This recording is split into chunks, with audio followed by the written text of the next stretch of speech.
အားလုံးပဲမင်္ဂလာပါကျမကတော့နန်းလေးညူခိုင်ဖြစ်ပါတယ်ကျမရဲ့ဇာတိကတော့ home လေးမြို့နယ်ကက်တာပါရှင်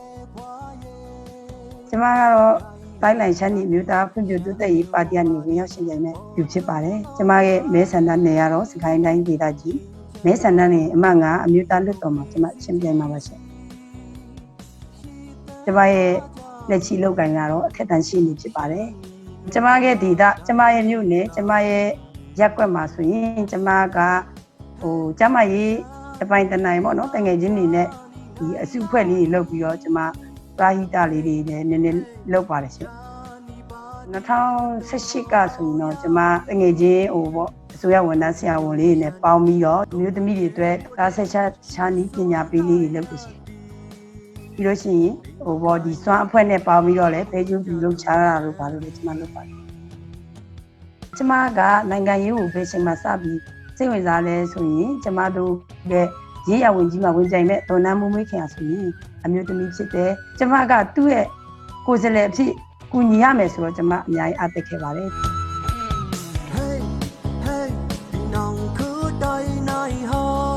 ကျမတို့မဲဆန္ဒနယ်မှာပြည်သူတွေကြုံတွေ့နေရတဲ့အခက်အခဲကတော့အဓိကကတော့မူစေဝါ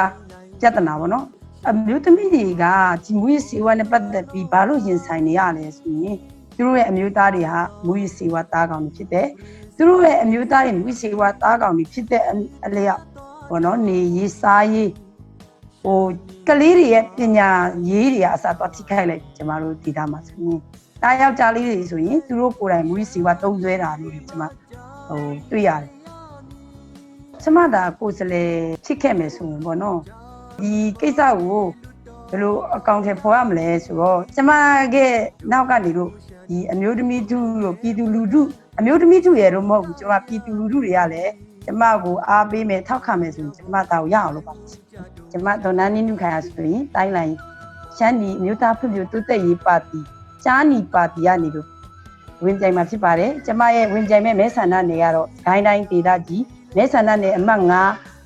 အမျိုးသားလွှတ်တော်မှာဝင်ကြိုင်မှာဖြစ်ပါတယ်ရှင်ကျမကိုမဲထည့်ပါရှင်အားလုံးပန်ကြားလို့ပါတယ်ကျမကိုမဲထည့်မယ်လို့လဲကျမမျှော်လင့်နေပါတယ်ရှင်ဟုတ်ကဲ့ပါရှင်ကျေးဇူးပါရှင်ဂျာနီကိုမဲထည့်ပြီဒီတောင်စုတာတိုင်းရင်သားတွေတန်တူခွင့်ရရှိစေဖို့ရှမ်းနီလူမျိုးသွေးစီကြ